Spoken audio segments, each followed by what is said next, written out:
राजनीति से अलग एक बात, मोदी हैं तो जान बचाना मुमकिन है, मोदी हैं तो मृत्यु दंड से बचाकर भी वापस ले आना मुमकिन है। नरेंद्र मोदी की एक मुलाकात ने कतर में फांसी की सजा पाए 8 हिंदुस्तानियों को सुरक्षित स्वदेश लौटा दिया। 2 दिसंबर को दुबई में COP28 समिट में मोदी की कतर के अमीर से एक बहुत छोटी सी मुलाकात हुई थी। दिसंबर में मुलाकात हुई, जनवरी में पूरी बैक चैनल बातचीत चली और फरवरी में एक सोमवार को अचानक पता चला कि फांसी की सजा पाए ये भारतीय स्वदेश लौट भी आए।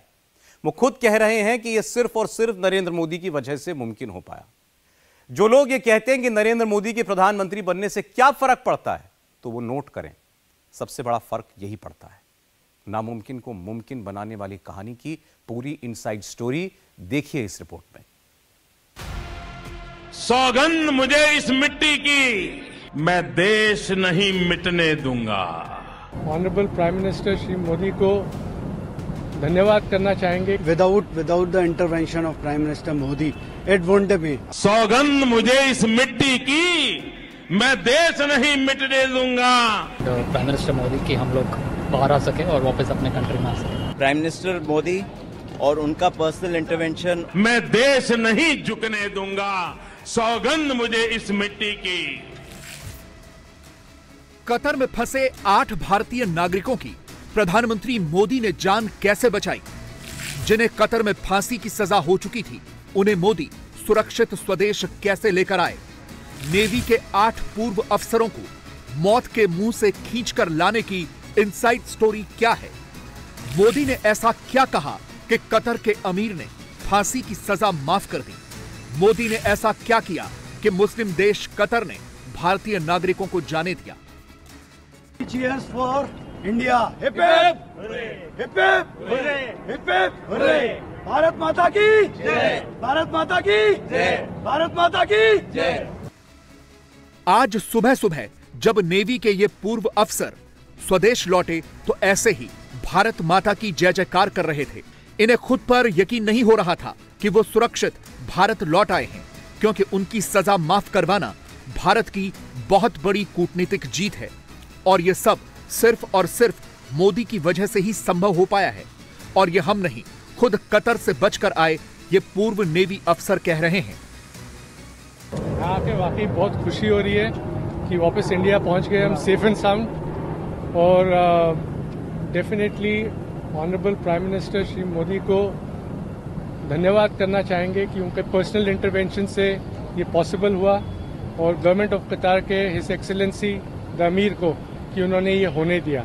Without the intervention of prime minister Modi it won't B. आज हम आपके सामने खड़े नहीं हो रहे होते अगर इंटरवेंशन नहीं होता at that level, highest level. And specially government of India, उनके अथक प्रयास से कि वो कंसिस्टेंटली लगे रहे and we are there in front of you. Very thankful to the government and prime minister Modi कि हम लोग बाहर आ सके और वापस अपने कंट्री में आ सके। लेकिन मोदी ने इन 8 लोगों की जान कैसे बचाई, इसकी पूरी डिटेल्स हम आपको आगे देंगे। सबसे पहले ये जानिए कि नेवी के ये पूर्व अफसर कौन हैं और ये किन आरोपों में फंसे थे। कतर की इंटेलिजेंस एजेंसी के स्टेट सिक्योरिटी ब्यूरो ने 30 अगस्त 2022 को 8 पूर्व नौसैनिकों को गिरफ्तार किया था। ये सभी अफसर कतर की नौसेना को ट्रेनिंग देने वाली एक निजी company Dehra global technologies and consultancy में काम करते थे। Dehra global defence service provide करती है। इन 8 भारतीयों पर इजराइल के लिए जासूसी करने का आरोप था। कतरी मीडिया के मुताबिक इन लोगों पर कतर के सबमरीन प्रोजेक्ट से जुड़ी इंफॉर्मेशन इजराइल को देने का आरोप था। हालांकि कतर ने कभी भी ये आरोप सार्वजनिक नहीं किए, लेकिन जाहिर तौर पर आरोप बहुत गंभीर थे। केस हाई प्रोफाइल भी था और देश की साख से जुड़ा हुआ भी था। इसीलिए दिसंबर 2022 में ही मोदी के विदेश मंत्री ने देश को आश्वस्त कर दिया था कि इन्हें हम घर वापस लेकर आएंगे। This is a very sensitive case. I'm referring to the detention of some of our ex-servicemen in Qatar. I can only say, because their interests are foremost in our minds, I can only assure him we have been seized of the matter. Our ambassador, senior officials have been in continuous touch with the Qatari government on this. Our effort is obviously to ensure that they are not treated unfairly and that if the sooner we can bring them back home. So I assure you that they are very much, very strongly in our priorities. Diplomacy के level से कोशिशें तो हुई, लेकिन ये कोशिशें रंग नहीं ला पाईं। उल्टा गिरफ्तारी से करीब 14 महीने के बाद यानी 26 अक्टूबर 2023 को इन सभी पूर्व नेवी अफसरों को मौत की सजा सुना दी गई। इसके बाद तो देश में कोहराम मच गया। कांग्रेस, विरोधी और लेफ्ट समर्थित मीडिया और नेता मोदी को कोसने लगे। मोदी को क्या क्या नहीं कहा गया, क्या क्या ताने नहीं मारे गए, उनके बारे में आगे आपको डिटेल्स में बताएंगे। लेकिन सबसे पहले यह देखिए कि इसके बाद मोदी कैसे सीन में आए। 26 अक्टूबर 2023 को कतर ने इन्हें मौत की सजा सुनाई। तुरंत मोदी ने पर्सनल इंटरवेंशन किया। विदेश मंत्री एस जयशंकर को टॉप प्रायोरिटी पर इस मैटर को देखने को कहा। 30 अक्टूबर 2023 को इन नौसैनिकों के परिवारों ने विदेश मंत्री एस जयशंकर से मुलाकात की। कतर को मनाने के लिए भारत ने तुर्की की मदद लेने का भी प्रयास किया, क्योंकि यह माना जाता है कि तुर्की के कतर के शाही परिवार के साथ अच्छे संबंध हैं। इसीलिए भारत की तरफ से पहले तुर्की को भी मध्यस्थता के लिए अप्रोच किया गया। इसी बीच भारत ने अमेरिका के साथ भी बातचीत की, क्योंकि कतर अमेरिका की सुनता है। कतर पर अमेरिका की पकड़ मजबूत मानी जाती है। हमास की कैद से इजराइल के नागरिकों को छुड़वाने के लिए अमेरिका ने भी कतर से ही मदद मांगी थी। डिप्लोमेसी दूसरी तरफ चल रही थी, लेकिन इसके बाद इस केस में मोदी की पर्सनल एंट्री हुई। दिसंबर के महीने में प्रधानमंत्री नरेंद्र मोदी यूएई में आयोजित COP28 समिट में पहुंच गए।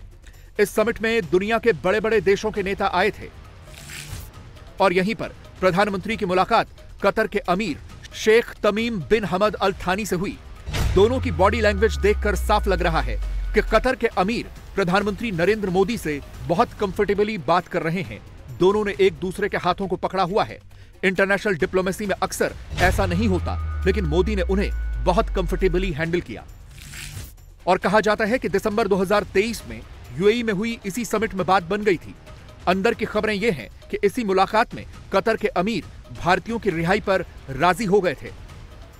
प्रधानमंत्री मोदी जी व्यक्तिगत रूप से इस विषय का जो लेके सुपरविजन करते रहे हैं और उनके सशक्त नेतृत्व का प्रमाण ही है ये एक प्रकार से, और संबंधों की सशक्तता को भी दर्शाता है कि 8 भारतीय नागरिकों में से दालधारा केस के 7 नागरिक इस समय अपनी भारत भूमि पे वापस लौट गए। मोदी की मुलाकात के तुरंत बाद रास्ते कैसे खुलते गए, अब जरा ये समझ लीजिए।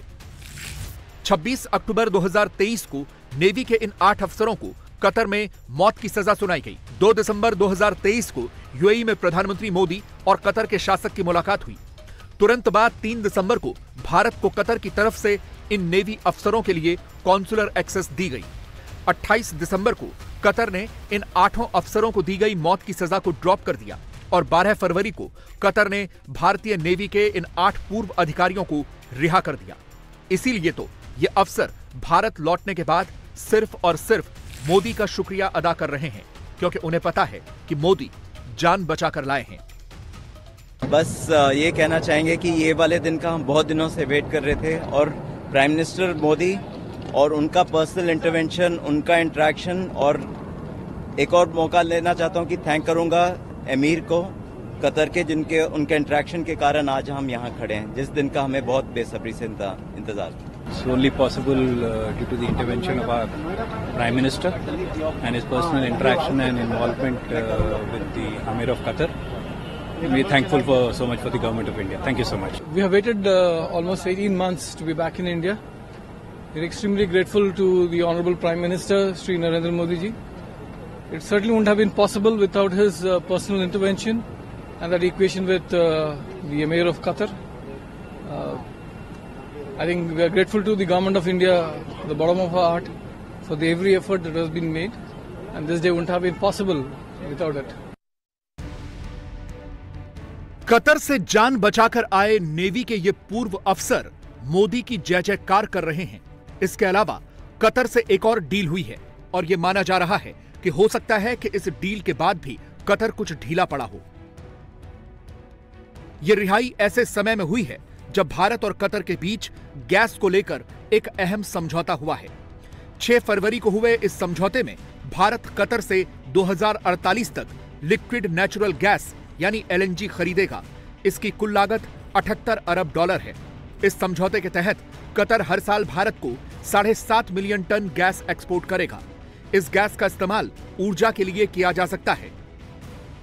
यह मोदी की इंटरनेशनल डिप्लोमेसी का ही नतीजा है कि मुस्लिम देश UAE के अबू धाबी में, जहां पहला हिंदू मंदिर बनकर तैयार है, जिसका उद्घाटन करने के लिए कल प्रधानमंत्री नरेंद्र मोदी जाने वाले हैं, और दूसरे मुस्लिम देश कतर ने भारत के 8 नागरिकों की मौत की सजा माफ कर दी है। कतर और भारत के बीच कूटनीति की नई केमिस्ट्री उभर रही है।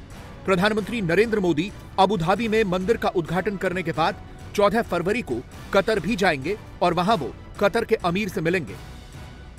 From UAE, after completing his visit on 14th of February there, Honorable Prime Minister will travel to Doha, Qatar on 14th February afternoon. During the visit, Prime Minister will hold bilateral meetings with the Amir of Qatar, His Highness Amir Sheikh Tamim bin Hamad Al Thani, and other high dignitaries in Qatar. You would recall the Prime Minister had last visited Qatar in June 2016. As such, this will be Prime Minister's second visit to Qatar. कुल मिलाकर मोदी ने 10 साल पहले देश नहीं झुकने देने का जो वादा किया था, उसे मोदी लगातार निभा रहे हैं। लेकिन मोदी के विरोधी क्या कर रहे हैं, अब जरा ये भी देख लीजिए, क्योंकि मोदी का एक एक विरोधी आज पूरे देश के सामने एक्सपोज हो गया है। पिछले साल जब इन नेवी वेटरन्स को कतर में मौत की सजा सुनाई गई, तो सबसे ज्यादा हमलावर कांग्रेस पार्टी रही। कांग्रेस ने खास तौर पर मोदी को विश्वगुरु कहकर तंज कसा था। कांग्रेस अध्यक्ष मल्लिकार्जुन खड़गे ने तो यहां तक कहा था कि मोदी सरकार ने सरेंडर कर दिया है। एक तरफ तो कांग्रेस ने इस बात पर दुख जताया, कहा कि देश दुखी है, और दूसरी तरफ सीधी सीधी राजनीति की, सरकार को खूब बुरा भला कहा।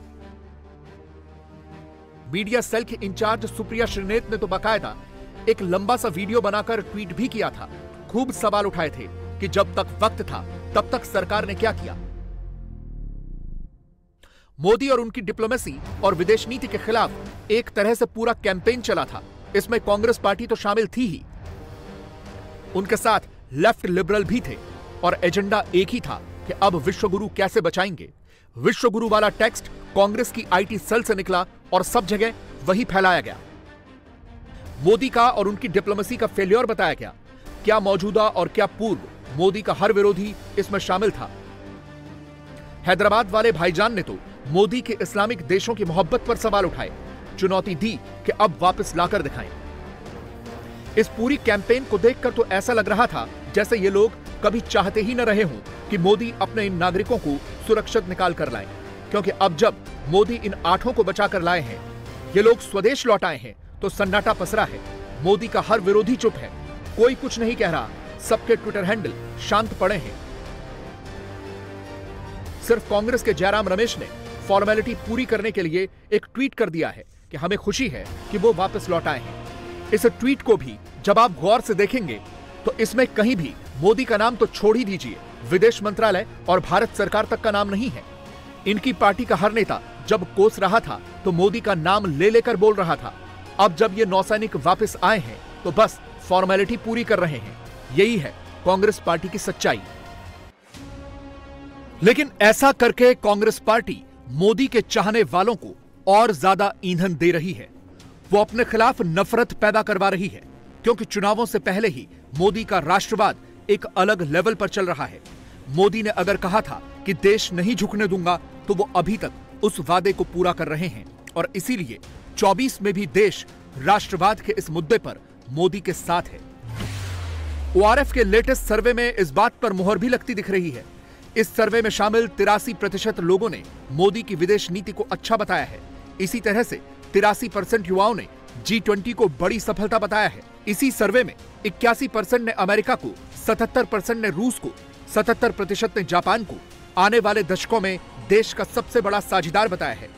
सर्वे में शामिल 80% युवाओं को यह भी लगता है कि भारत को संयुक्त राष्ट्र सुरक्षा परिषद की स्थायी सदस्यता का टारगेट रखना चाहिए। ये तमाम वो मुद्दे हैं जिन पर मोदी का भी ऐसा ही व्यू पॉइंट है। यानी देश का युवा मोदी की कूटनीति, विदेश नीति और राष्ट्र नीति पर विश्वास कर रहा है। ऐसे ही सी वोटर के एक सर्वे में जब यह सवाल पूछा गया कि अगर भारत चीन और पाकिस्तान दोनों से युद्ध करता है तो क्या होगा, इस सवाल के जवाब में 69% से ज्यादा लोगों ने कहा कि भारत दोनों को हरा देगा। यानी लोग मोदी के नेतृत्व और राष्ट्रवाद पर इतना भरोसा कर रहे हैं कि वो चीन पाकिस्तान दोनों को एक साथ हराने की क्षमता मोदी के अंदर देख रहे हैं।